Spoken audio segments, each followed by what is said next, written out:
All right, fam. How do we want to get this ball rolling? I guess that's up to me. So, for everybody that doesn't know us, we're the cast. It's just we stream together. Basically, we do this podcast every week. This is our 10th episode, and we have obviously Veritas on this week. So, we basically talk about everything video games. We have like a lot of our stuff right now is Tarkov based still, but we talk about other stuff too here and there. So, you can find us on anchor.fm, Spotify, Apple, Google, all that stuff. So just look for us there. Um, we always, every guest, start off with one question. So I'm going to leave this one to Bear because this is kind of his forte. So, Bear, you can go ahead with. All right. Yeah. So this question wasn't intended to be a tradition, but we found it instantly determines which two of us will be excited to talk to you. The other two may be a little distant as a result. Oh, is this the fucking hot dog thing? We'll get there. We'll get there. Oh no. But yes, it is. Do you, Veritas, consider a hot dog that is in a hot dog bun a sandwich? Can I? Fuck me. Can you define sandwich for me? I think that's up to you. I think that's what we're asking you. It's completely subjective. It's not a sandwich. Yes. Thank you. Finally. That's two in a row. Finally. Guitars aren't that cool anyway. It's fine. Okay, so now that we got that out of the way, we can move on to something a little more serious. Obviously, your big thing, Veritas, is Tarkov. So we kind of want to just go over everything. And I guess the best place to start is the state of the game. So, Gold, go ahead and lead it from there. What are your thoughts on the state of the game and stuff? I would say it's pretty good. I think everyone has some issues with it currently, but and I think most of that is just that we haven't had anything brand new in a while. So do you think that what do you think has been the reason why there has been so much backlash to the devs? if you think there has been, because that's what I've seen. Do you think it's just the lack of content, or do you think that it's probably I feel like it's been so long since we've seen anything. Like I don't know. I'd have to look at a calendar. How long was the last it was wipe range? Does anybody know? It was from November until March. So what is that? 4 months? Yep. Yeah.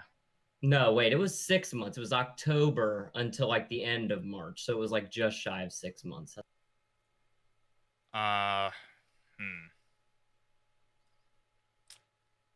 Shit. So I was gonna say it feels like it's been the longest it's ever been between patches. There's nothing, there's no new content. It feels like the community is kind of at everybody's throats because half of the community thinks, that there's a shit ton of cheaters around. Half of the players probably are cheaters. But the people that have issues with the cheaters are the ones that say that 9 out of 10 players they face are cheaters, which is probably an overstatement. So it's just, yeah. So I mean, it's just us battling the fact that there's nothing new for super long, that there's all the negativity surrounding the cheaters and the bugs and the performance, surrounding the economy and making money. And for me personally, I don't know that, and you guys could see tonight when I was playing. I'm not sure if it's like I've thought this for a long time. When I used to play PUBG, I knew when I was on like a bad streak. I could tell that I was just like full tilt. You know what I mean? Like I was playing poorly and I was like in my own head. Right. I don't feel that. I felt it before with Tarkov, but I don't feel it. Like a day like today, I feel like I was playing like I always do, and it just feels different. And it feels different in between when they do like minor updates to the game. So my gut reaction is to think and feel that they're, which we know they do. We know they tweak things all the time with armor values and with bullet parameters, with things like blunt damage, or with aim punch recently. The game just feels different, and that right there makes it really easy to blame the devs.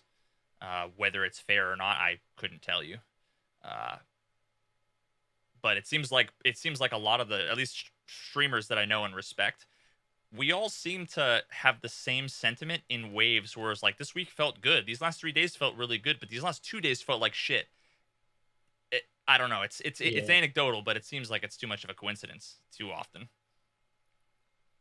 Yeah, for sure. And I definitely feel that, even though I don't play it as much as I did like last wipe, I still definitely feel that way, because one day I'll play it and I'll be like telling everybody, man, we should all get on and play together. You know, it went really well. And then I get everybody to get on and play, and it of course turns around and goes terribly the next day. You know what I mean? So it is kind of weird how it can change so much, but they do those like hot fixes and updates quite a bit. So I guess that might have something to do with that. And it's Yeah, a like lot of never in times the it middle of a seems- day either. It's always, I don't know about you guys, but it seems like it's always on discrete days. Mm-hmm. Yeah, and All they right. never tell us what's in these like technical patches either. It's just like, oh, here's 6 technical patches in 3 days. Yeah, I feel like it would go a long way if they did kind of be a little bit more open about what they were tweaking so often, because it does seem like they're pretty vague when they do those updates, which kind of just makes everybody more suspicious and stuff. It's not really like helping. So, go ahead, sorry. I feel like I think they have a lot of things that they're curious about and they're trying to like tweak, and I get the impression, based on the things I've heard Nikita say, that they explicitly don't tell us because they want to see, you know, like if all of a sudden they up the damage of, you know, like blunt throughput on all armor, right? Like, I think they kind of want to be like, are people going to be happy about this, or are they going to be mad about this? If we tell them that we're going to change it, they're going to freak out no matter what. No matter what. If we keep it quiet and it's objectively a good change, then lots of people will say it feels good, you know? But I feel like they tweak it, everybody fucking complains for like a week, and then they like undo it, and then it's like, wow, the game feels good again. I wonder what happened. I must just be having a good day. I don't know. Yeah, I would rather them tell us anytime they tweak anything. They could change the damage on AP for 9mm by one damage, and I would want to know that. It could be kind of useful, I guess, just to see, you know, if you could at least go in and, I mean, we are in early access, so theoretically we're supposed to be testing stuff, so that would kind of help you test stuff if you knew what was being changed exactly, and you could go use it. So that's more of the general state, I guess. To get more onto brass tacks, and this is going to be really specific, so it might be hard to answer, but if there was like one general thing that you think you could change right now that would improve the state of the game, what would you change if you got to go in and do it? I'm so conflicted on this, because part of me loves how like hardcore Tarkov is, and how anybody can basically die with a placed shot, you know, with one bullet. The other half of me hates that, because what it does is it means that you're not necessarily like the best, most skillful players, like mechanics wise, don't win most often, which is contrasted to like any of you guys that play Mordhau. You would know that like if you're better than somebody, you will beat them 1v1 like 98% of the time. For sure. Because it doesn't come down to like one tiny little engagement. It's I likened it earlier to like arm wrestling. Arm wrestling is like, if you're stronger than the other person, you're gonna beat them in arm wrestling. You know what I mean? Because it's like a long enough skill strength based competition, the better player is going to win. It's why team games, even games like Counter-Strike, when you can kill with one bullet because it's like a 5-on-5, it makes up for it, right? Like on average, the better players will win more often. So in 30 rounds, the better players will win more often. But in this game, it comes down to a split second, and then you're just inconvenienced and reminded of how shitty the UX and the UI and the menu system is and how buggy all this stuff is. So I don't know. Like, as soon as I think if they made it so that it took a lot more bullets to kill somebody, not to make them bullet spongy, but more than one, and then I instantly recoil at the thought, like, no, that's bad, right? That's like Tarkov. We don't want to be like every other game, but I don't know. I feel like there needs to be something that can separate someone who's better. I don't know. Yeah, I think it would be different. You said it. If as soon as you die in some of those scenarios, you think about the UX and the bugs and stuff like that. If it was perfect or near perfect technically, then I think a lot of those situations you might have been like, well, he had the better position or he's camping or whatever. Whereas if you run into, a stutter right as you're about to come around the corner on someone, they kill you. That's more frustration with the technology versus the hardcoreness of the game. So I think if it were a little bit better, a little bit more polished in that regard, it would probably be a lot more forgiving in the sense of wanting to go and play another raid after just getting killed out of nowhere versus being frustrated with the experience. It's got so many things they have so many things working against them because they have a game that, like I said, is so punishing, but then also there's whatever the extent of the problem is. I'm not going to say if it's 1% or 100%, but there is obviously a problem with cheaters, just like every online game. Plus the bugs. So the fact that you can get one taps from anywhere without seeing anybody. There's bugs can happen and cheaters can happen. It's very hard to enjoy the game overall because, unlike every other game, you spend half of your time actively losing, and that's if you're one of the better players. You know what I mean? 90% of the time.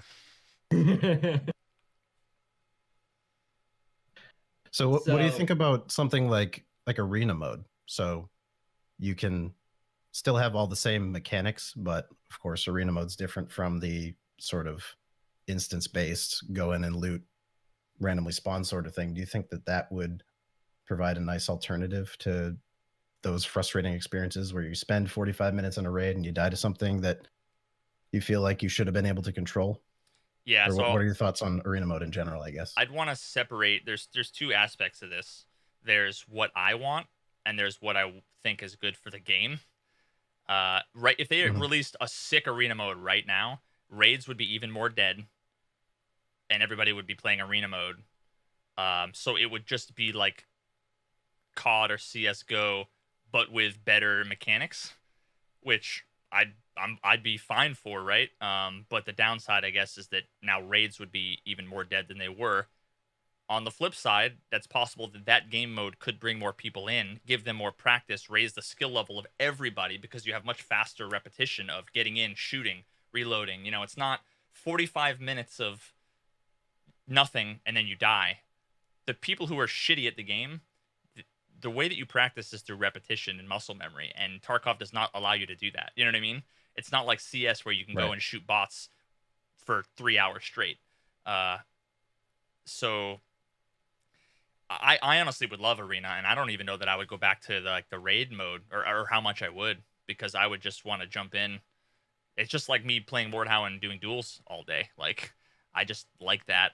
You can play and just keep playing and kind of like shut your brain off and just get in the zone. But I think it would be a good idea in the long run, but like right away, yeah, that splitting the gear or the splitting the player base really scares me because, like you said, it's almost impossible to get into a full raid half the time anyway. I know in the past that you were like pretty meh on gear score options, but then I saw that like in some of your YouTube comments and stuff like that, I think maybe on a Reddit post, somebody had given some suggestions to that. Have you changed your feelings on that idea at all, or do you think that has any? Oh, what was? Do you remember what that? I remember someone I had don't some. remember There was exactly, but I some. can look. There was some tiny aspect of it that was like, huh, that's the only gear score related idea that wasn't completely ass. But I can't remember what it was. So for anybody that doesn't know, the idea of gear score is basically like you would, depending on how much, like what you have, um, in terms of gear, you're given. I guess it could be kind of related to price, or at least it would be correlated to price.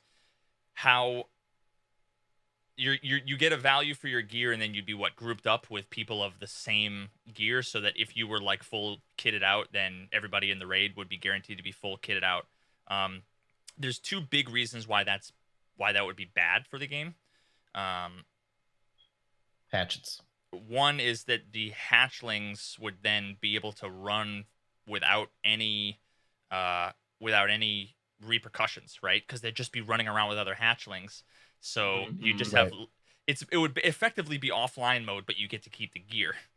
Yeah, that ain't good.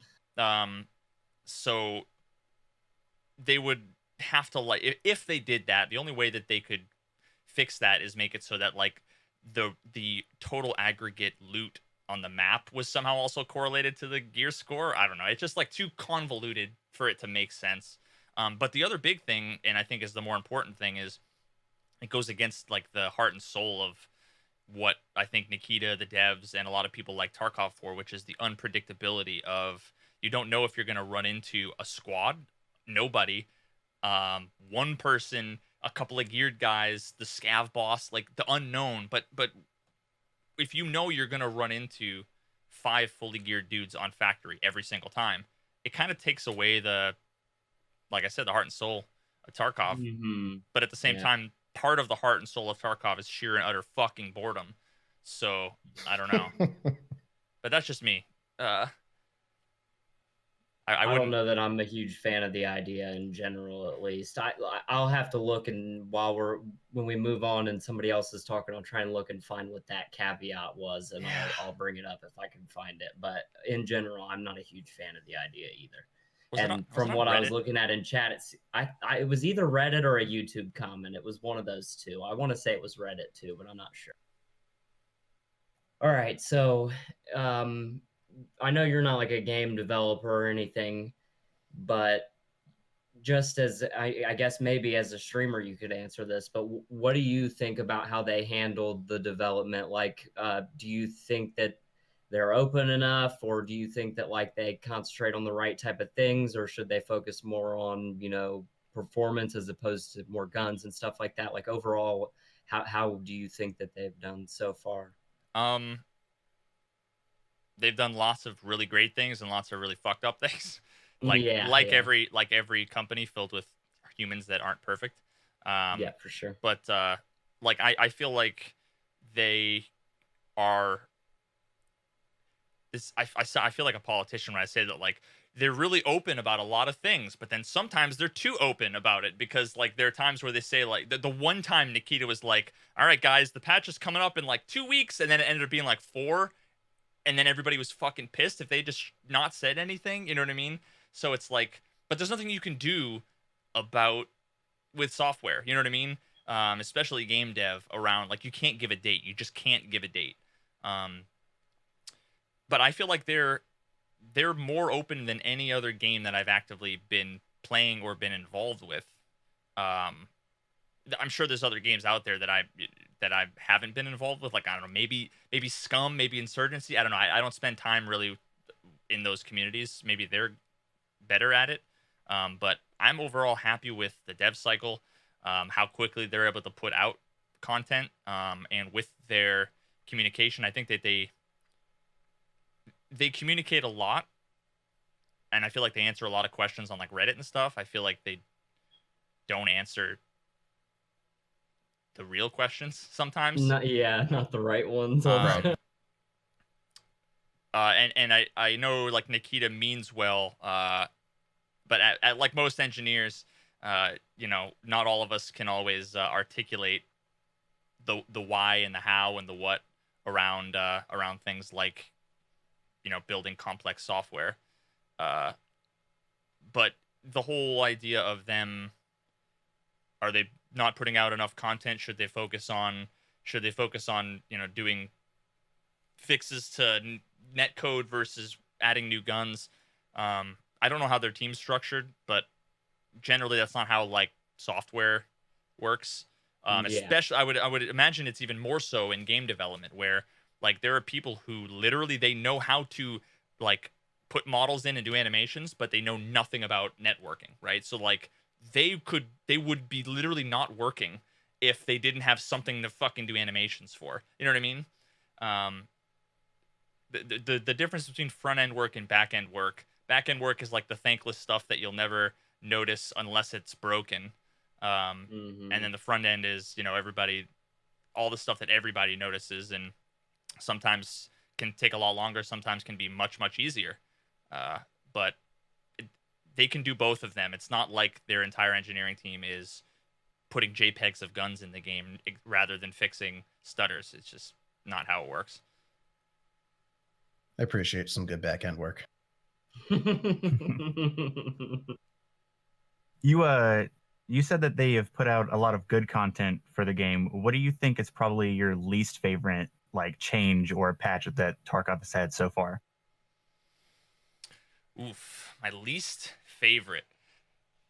I feel like I answered this question before. I don't remember who to, but I think I said that my most favorite change that they made was when they added face hitboxes, and my least favorite was when they added face hitboxes because back when there wasn't the face hitbox. Again, it goes back to like my KD was 18 and my survival rate was 80%. You know what I mean? And my win streaks were always in the 30 to 40 range, because what it did is it made it so that the engagements weren't 1 second, they were 5 seconds long. So it turned from a coin flip to more of a strength contest. You know what I mean? Yeah. But but to be honest, it didn't feel like COD then. It didn't feel like bullet spongy unless you had a UMP and the guy had a kiver, or whatever. But if you had like a decent gun, like I remember going through factory in 0.5, 0.6, 0.7 with like a Val, and even against Fort dudes, like it was awesome. It was the best PvP I've ever had in any game, and it's kind of slowly kind of gotten worse. Or maybe I've slowly gotten worse. It's weird. Like I feel like I've been getting better at the game, but all of my statistics keep going down. So I don't know.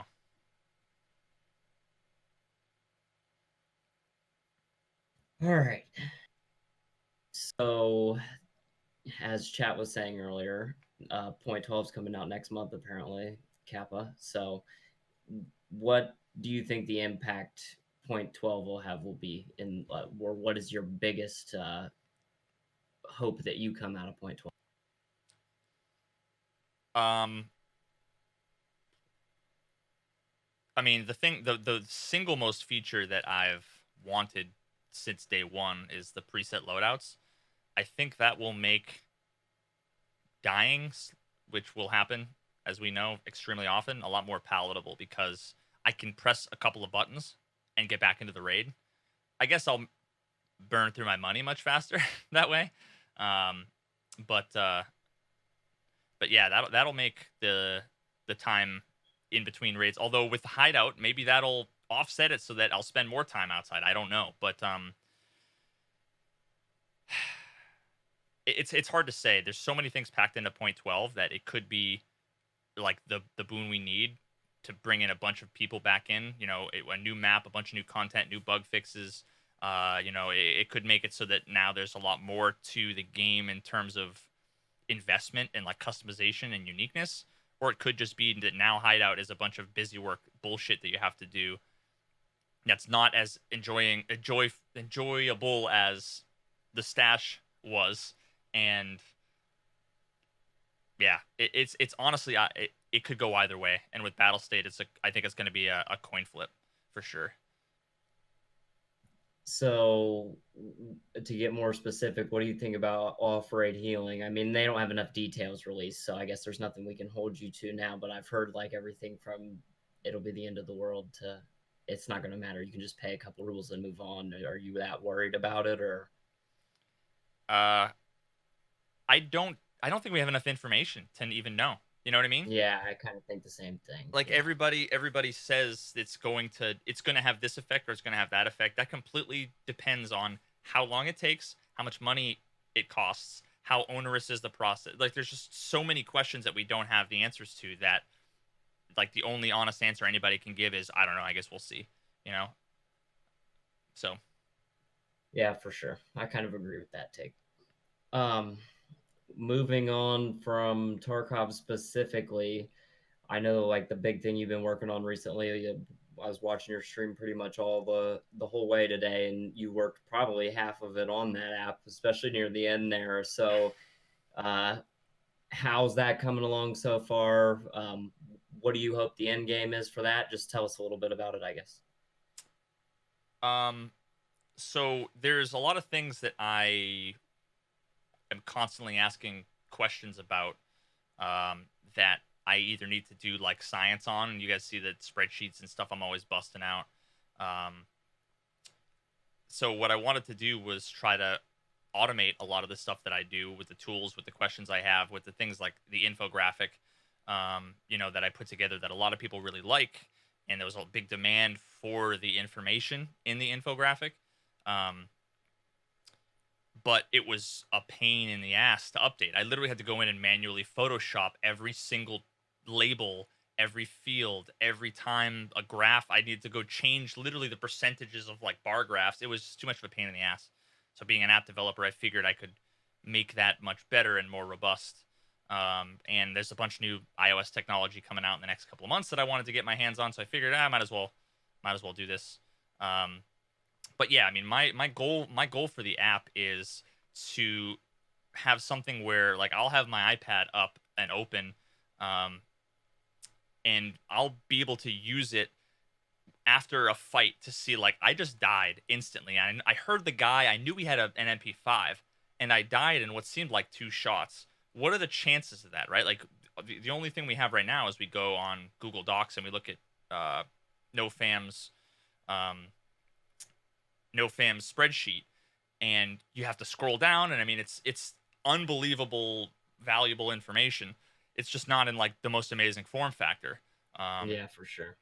So I've been working with No Food After Midnight, the guy who makes the spreadsheets, and he's been helping me sharing formulas and values and all that stuff. So now I'm going to be able to put in an actual calculator to figure out like imagine if you could literally look on a screen and see your body, your health, a bullet, and armor, right? And you could see like this guy over here. You could see like you could press a button and it would shoot the round, and you'd be able to see what the percentage chance of penetrating the armor was, how much damage it did to the armor, how much damage, if it got stopped, was blunt throughput through the armor into your body, or if it penetrated, what's the chance that it would fragment, like how much damage it would do. To be able to see that over and over again, to be like, wow. So you could go and do, PSO ammo against Fort and just sit there and you could see the armor go down by 0.1, 0.1, 0.1, 0.1, 0.1, 0.1, and be like, wow, now I see that this is completely and utterly useless. Whereas before, if you're looking at a spreadsheet, you just don't get that same feeling. You know what I mean? Unless you're like an actuary or a math nerd or something. So yeah, I just want to be able to basically put all the information that I possibly can in an interactive, fun, interesting form factor that the community can benefit from. Exclamation point app, by the way. There you go. So do you think it'll stop at information, or do you think that you'll eventually get to the point where you maybe want to do things in game with the app, like controlling your stash or something like that? I think I saw that in your Discord. Someone was suggesting being able to move around your stash using like a clean phone UI. And maybe it would be a little faster. I don't know.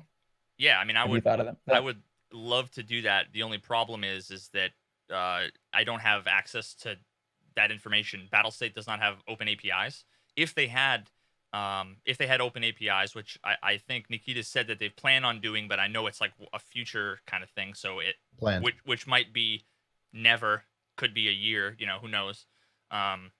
Or my sort of hope, honestly, like my unstated hope for this whole project is that I'm gonna make something that I think is gonna be really great. There's gonna be thousands and thousands of active users daily using this thing. It's gonna be an invaluable tool.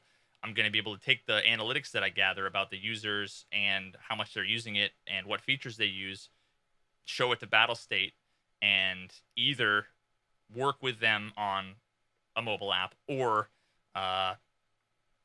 consult for them or give them the, I don't know, like I want to collaborate in some way, but I mean that's the dream. Like I would love to be able to while I'm at a family gathering and I'm bored as hell, like going to the flea market and buy and sell shit or whatever, you know what I mean? Like sitting on the toilet and messing with your stash. Yeah, that'd be sick. Veritas hates his family. You heard it here, folks. I couldn't think. I almost said while I was sitting in church, but so in some of your experiments videos, and now I guess maybe more directly with the app you're putting out, you've talked with Nikita a number of times. What's that communication like between either Nikita, if there's anyone else at BSG that you've talked to, and yourself, like specifically when working on content?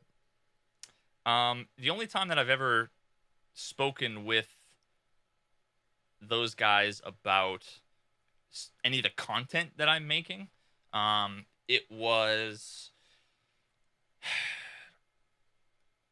I think it was probably the latest leg meta video that I did.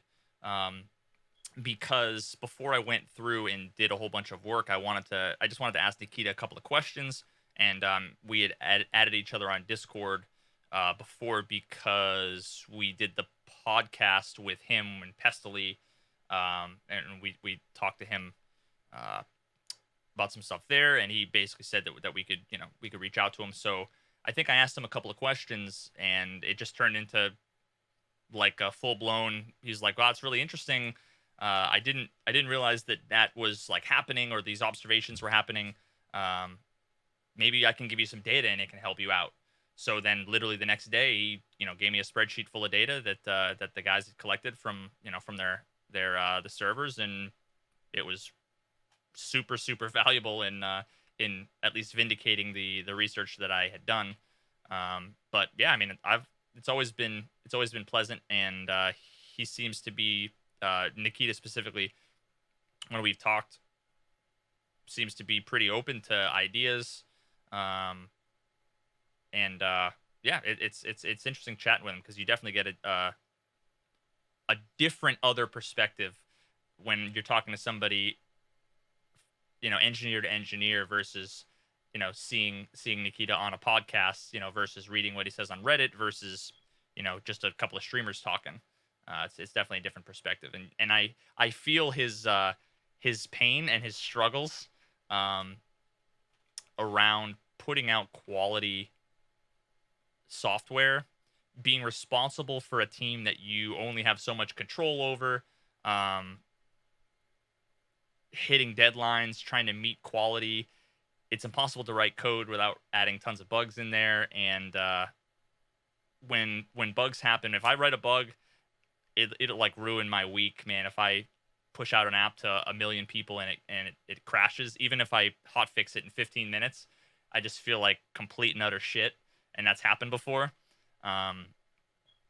So I can only imagine when you can actually directly hear from your customers, and those customers are 12-year-olds on Reddit.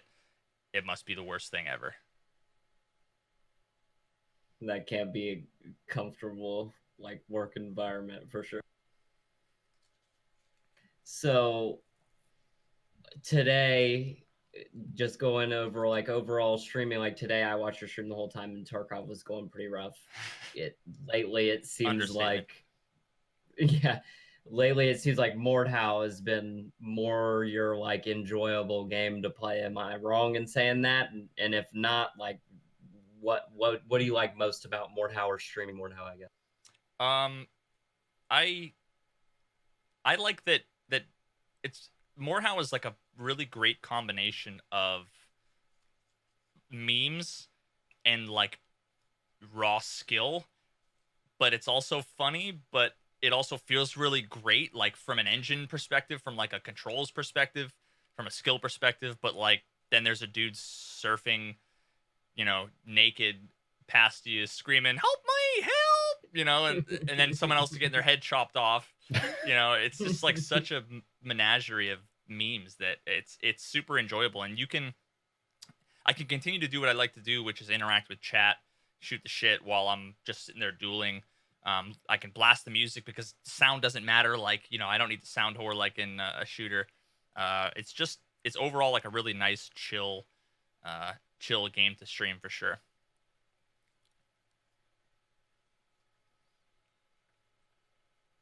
So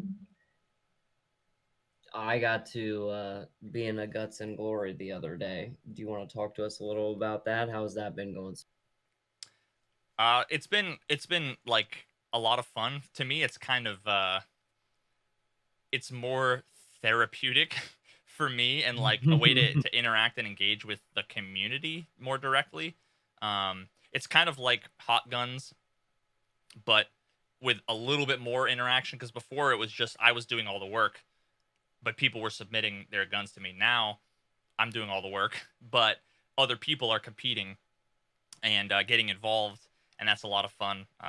It's kind of slightly disheartening when I spend so much time on something that I think is super funny that everybody that's involved with it and watches it enjoys, but it takes me 15 hours or whatever to edit something, and and it gets 1,200 views or something. It's once you change games, especially in the YouTube game, it's really hard to get that algorithm happy, and it just doesn't show up in the recommended as much. And a lot fewer people obviously are interested in Mordhau that have been following me or sub to me for a while, because obviously Tarkov is my main game. So I don't know. I've been doing it for me because it's fun, and I like messing with the editing, and the quality of the game, and the demo mode is unrivaled.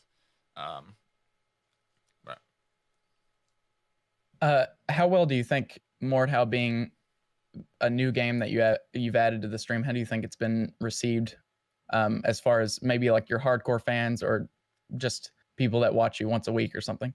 Do you think it's something they've accepted gladly, or do you think they're hesitant because it's so different?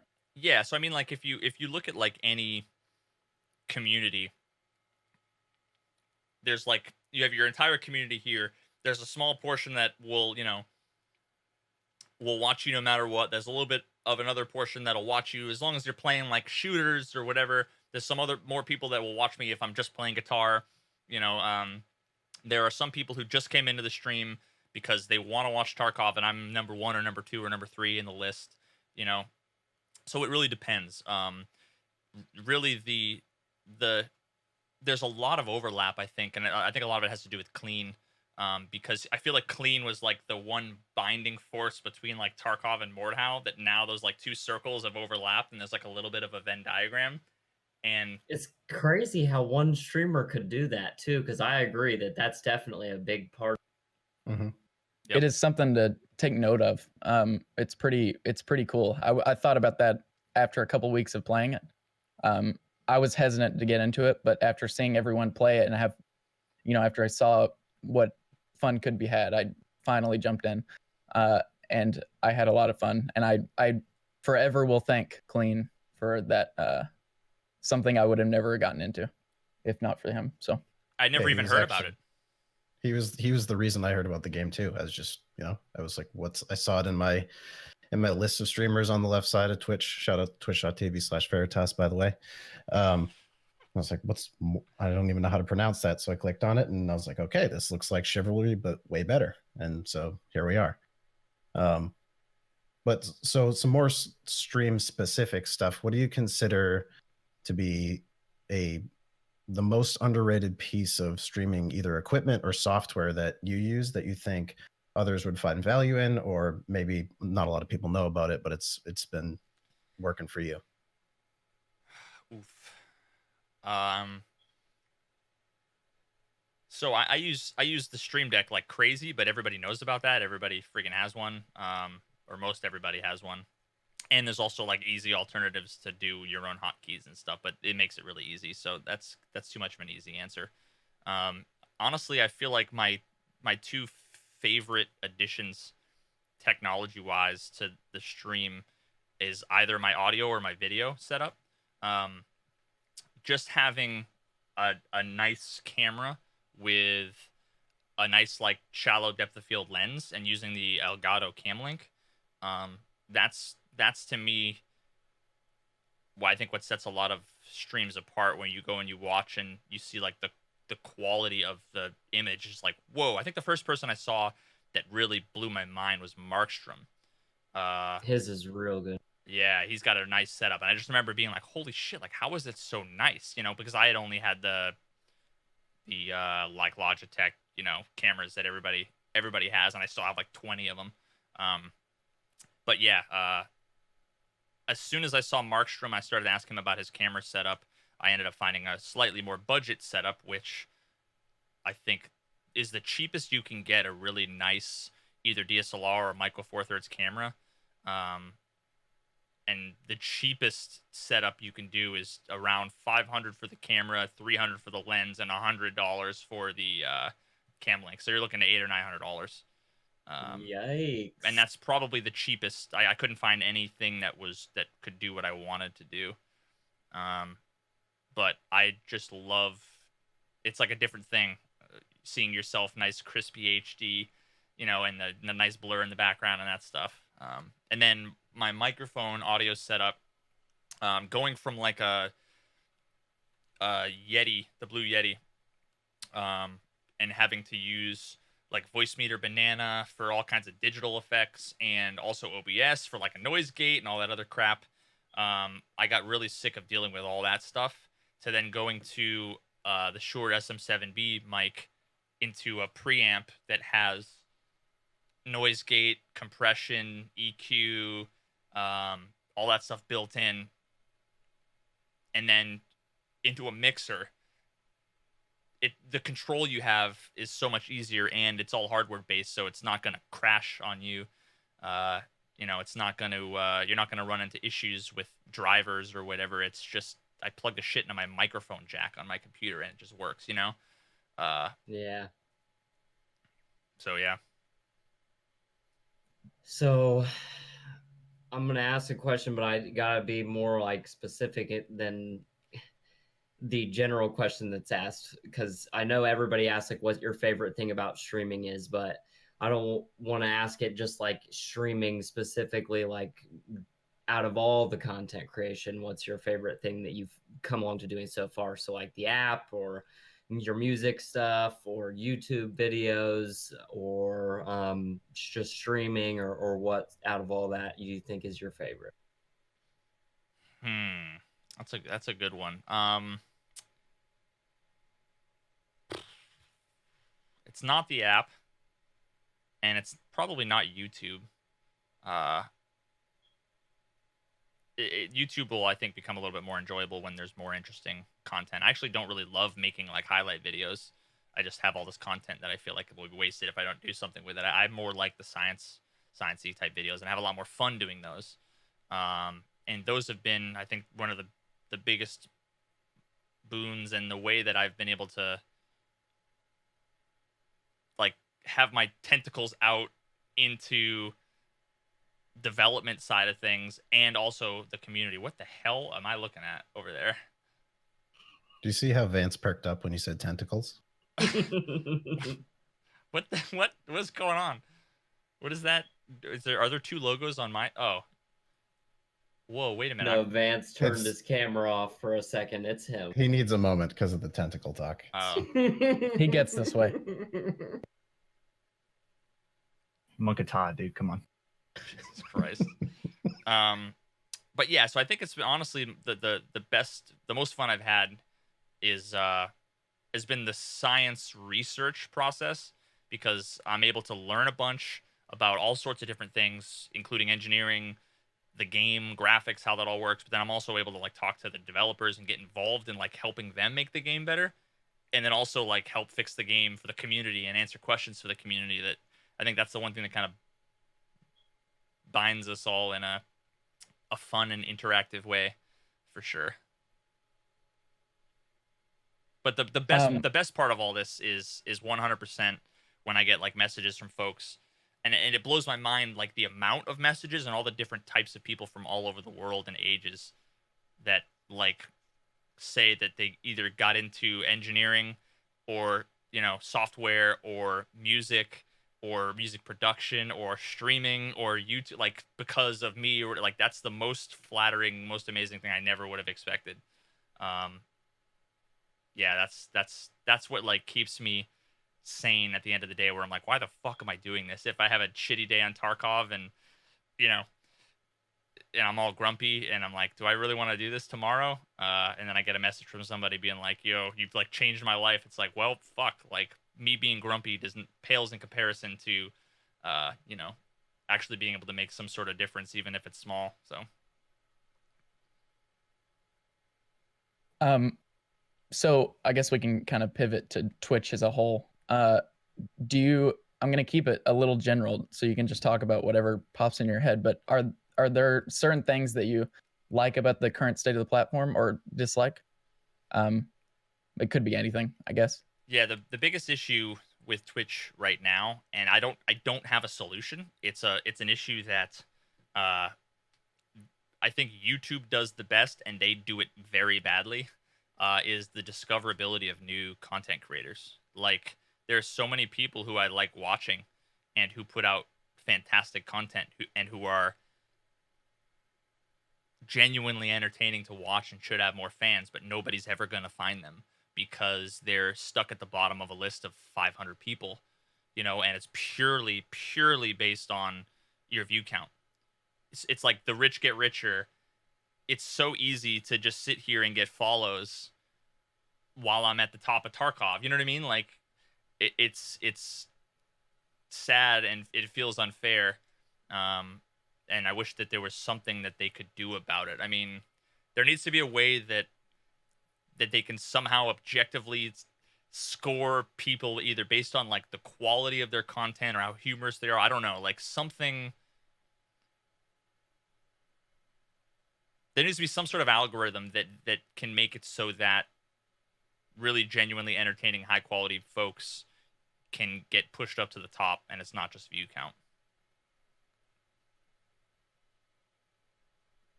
Yeah, so I guess this kind of applies to that. So Twitch obviously has blown up even compared to just how it was a few years ago, but at some point that growth will slow down. I think it might have already started to.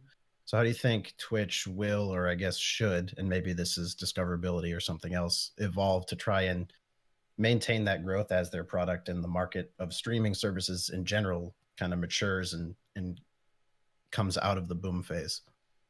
So do you mean growth of streamers or of viewers? Which are you talking Twitch about? as like an organization, I guess. Wow, to even think like there's any competition as a platform, I almost like don't consider it at all. You know what I mean? Yeah. What they're going to need is another competitor to come up.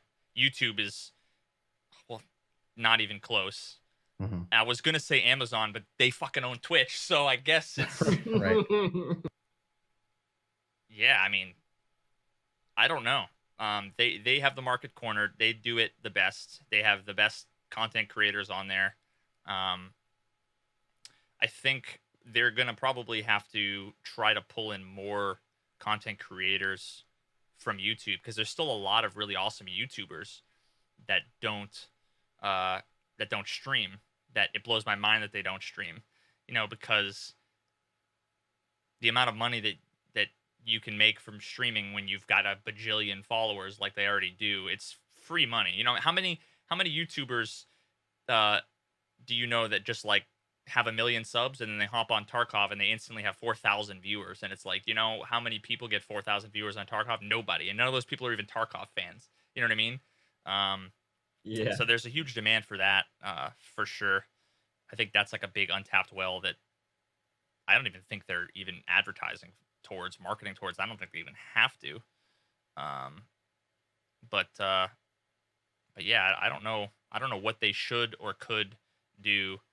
I see them moving forward into like traditional media when it comes to like newspapers and TV shows should and likely will die very shortly, because this kind of entertainment, the interaction, it all started back in the day when you could like send your tweets into MSNBC and we might show your tweet pop up on the news. Like that was the first way that like, whoa, I can interact with this, you know? I guess maybe it might have been call-in radio shows before that, but imagine like watching, I was going to say a football game live, but like that could even work, right? Imagine you're not just in the stands cheering, you're not on the couch with your three buddies, you're in a chat, you're all doing like the fucking equivalent of the wave in Twitch chat while your team is winning. Like there's something to be said about that. I have a feeling like streaming things like concerts and streaming things like comedy shows, any sorts of live entertainment that they have now. I really think that it's going to be the future for musicians and for sports and all that stuff. A platform like this. That'd definitely be pretty cool to see more stuff like that come around. But... All right, well, I think that's all we have for you. So, in tradition, we always let the guests go first and give whatever plug they want. So, whatever you got going on, whatever you want to share, go ahead. I'll go ahead and let's see. You guys are gonna see a link in the stream right now for the cast. All these guys here are all. Is it this way? They're all fucking rad people. They're all awesome content creators. They're all homies. If you guys like Tarkov and other games, you should watch all of them. You should click on that link. Do me a fucking favor, because I was just talking about the biggest problem being people who are entertaining and who don't get a chance to be put in front of larger audiences. There are 4 schmucks here that are among those people. So click on the goddamn link. Can we get like shout outs for all of them? Because I think clicking on 5 links is too much to ask out of Twitch chat. But for sure, it would mean a lot to me if any of you guys went and followed these dinguses. Thanks, man. Thank you. Big All right. appreciation. I'm going to go in the order that I have it on the screen, which is not the order that is on the stream, but you guys are just going to have to deal with it. So, Bear Share, go ahead. Yeah, I stream Tarkov way less than all 4 of these other gentlemen, probably because I'm way worse than all 4 of these other gentlemen. So I'm more of a variety streamer these days. I stick to shooters generally, but I mean, the shout out's already there in chat. Thanks, Lennon. So I guess just that's all I have to plug. All right, Gold. Yeah, I stream Tarkov a lot when it's new and fresh, and I expect to get back into it before point 12 comes out, and then I'll be playing it a lot after. Right now I've been on Monster Hunter kick, so you can twitch.tv/goldcast. Check that out for all the information. Hell yeah. Vance, you just doing the podcasting? What's your other podcast? Our other podcast it's just me and a buddy. It's co-op mode, and you could find me on twitch.tv/ibvance, and same thing on Twitter. Imagine plugging a different podcast on a podcast. I wasn't going to, but Aaron Dahl put me in a self-defense situation. He does this every episode. Forced him into it. All right. I got just twitch.tv/Arendal. All the links to everything else is on there. And then we had one request, Veritas. We'll get out of your hair. We're done with you.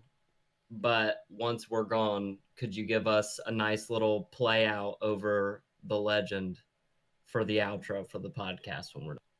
Hell yeah. All right. Sweet. Thanks a lot for having us on, man. We really appreciate it. No problem. Thanks, everybody, for coming out.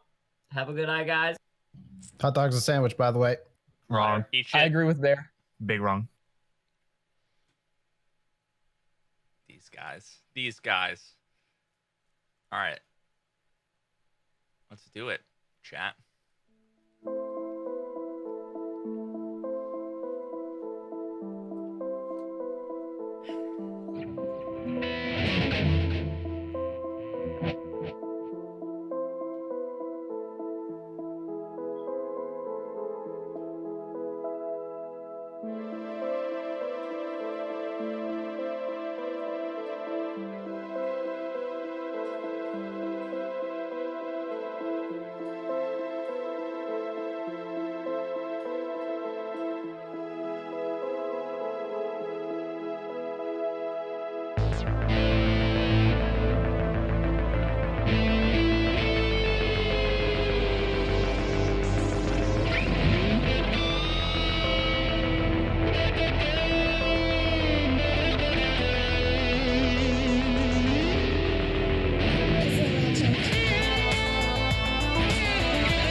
Fam. There we go.